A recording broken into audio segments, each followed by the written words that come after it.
In today's real estate exam prep video, we're going to discuss option contracts, everything you need to know for your real estate exam, and we're starting right now. Hey everyone, my name is Paul Vacheski and welcome to the Real Estate Classroom YouTube channel, where our mission is simple, and that is to help you pass your real estate exam the first time. In today's real estate exam prep video, we're going to discuss a key contract that you have to know about for your exam. And quite frankly, for the real estate profession as well. It's called an option contract. Now, there are two types of option contracts we're going to discuss in today's video. Number one is the option to purchase, and the second one is a lease option to purchase. Now, before I get into the details of each one, understand a couple of things. Remember, we've talked about in several times in other videos, every party to a contract has a legal name. We have a street name and then there's a legal name. So a landlord and tenant, their legal name is lessor lessee. All right. When we're talking about an option contract, we have the seller and the buyer, and their legal name is Optionor, Optionee. So the seller is the option or the giver of the contract, and the buyer is the optionee of, or the receiver of that option contract. Very important that you remember their legal names. Now, another thing you have to remember about option contracts is an option contract is a unilateral contract. And we've discussed this in previous videos, but an option contract obligates one party but doesn't obligate the other. It gives the other party an option to be obligated. So let me give you an example here. In an option contract, the seller is obligated to, number one, not sell the property to anyone else during that option period. And number two is, if the optionee, the buyer, takes the option to purchase the contract, then the seller is obligated to sell it. Now, on the other side, the optionee has the option to either exercise the option and move forward with the purchase, or at any time during that option period, terminate the contract. They have that option as the optionee. Again, one party is obligated, the other party is not. But once that optionee, once the purchaser says, hey, I'm going to purchase the property, then it is a bilateral contract. And remember, bilateral contracts are binding on both parties. So let me give you an example of where a true live real example of where we might see this. I own the property, and Tim's not a tenant. Tim is just a potential buyer. He wants to buy my property. However, Tim has a great job and his employer may transfer Tim in the next 6 months. So Tim needs 6 months so his employer can make the decision, because obviously if he gets transferred with his job, he does not want to buy the property. So we enter into an option contract. I own it. I'm the optionor. Tim is the buyer. He is the optionee. He needs 6 months to figure out whether or not he's going to be transferred. That time period is called the option period. Now remember, I own the property. I can't sell it to anybody else. And if Tim exercises the option to buy, then I have to sell it to him. But I'm taking this property off the market for 6 months. So I may charge, it's not mandatory or required, but many option contracts has what's called an option fee that's negotiated into the contract. And this option fee is negotiated, and it can be any amount. It can be $50, $500, $5,000.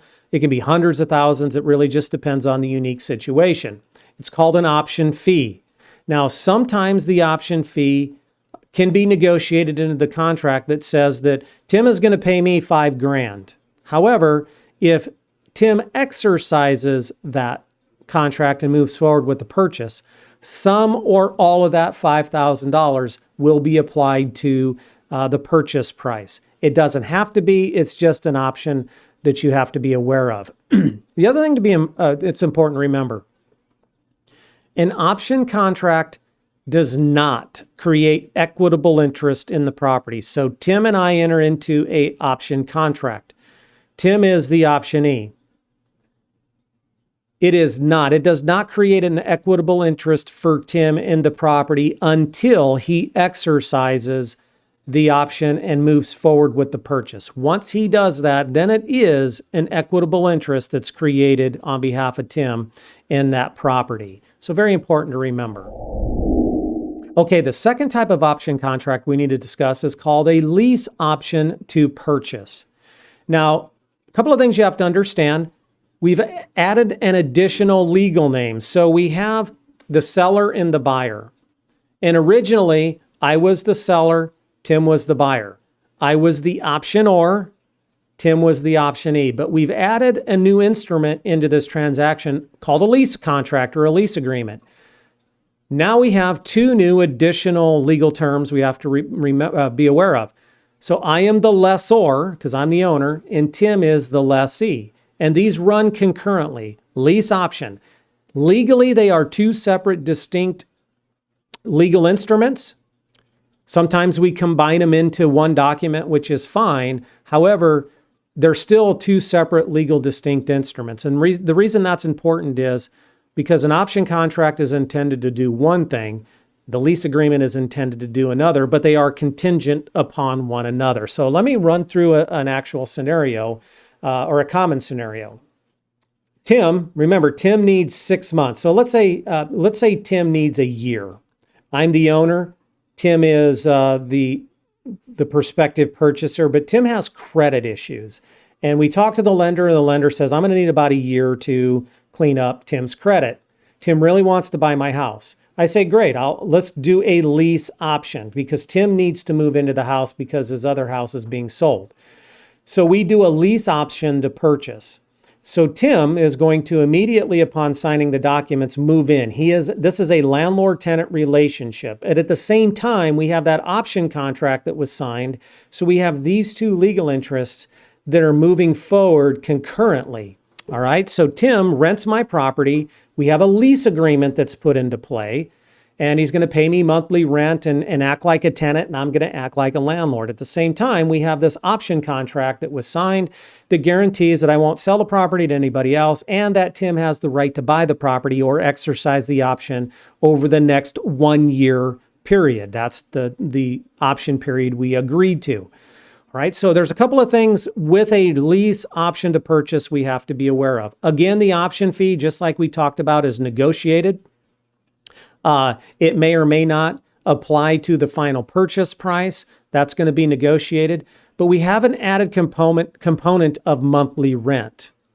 What happens to that monthly rent? Well, a couple of things. Number one, Tim is going to pay me, let's say $1,200 a month, up until the point that either Tim cancels the option or buys the property. So that monthly rent, one of the things we have to think about when we're drafting these options is how is some or all of that monthly rent going to apply to the final purchase price, just like the option fee is negotiated. I've seen it go both ways. I've seen option contracts where or a lease option contract, I've seen it where the monthly rent all goes to the landlord. It's just simply rent. I've also seen it where a part of that, let's say $200 out of the $1,200 monthly rent goes or is applied towards maybe the buyer's closing cost or the buyer's purchase price if they exercise the option. And if they don't, then the optionor or the owner gets to keep all of it. It's a good idea when you're drafting these lease option to purchases that each contract is contingent upon the other. Here's what I mean. Remember, in our scenario between me and Tim, it's a 1 year lease option period. Let's say 6 months into it, Tim cancels the option contract. Well, I don't want Tim to live in that house any longer.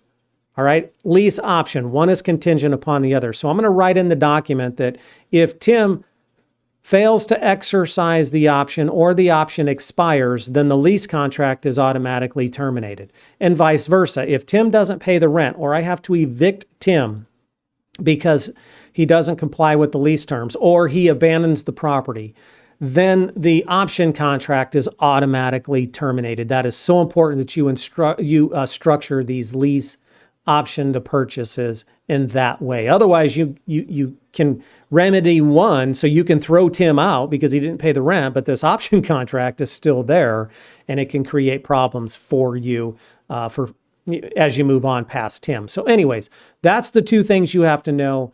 All right, that's all I have for today's video. If you're going to continue studying, check out this video right here. If you have not subscribed to the channel, click Click the little circle to my left. Comments and questions down below. Love comments, questions. Don't forget to give this video a thumbs up, and I'll see you all in the next video.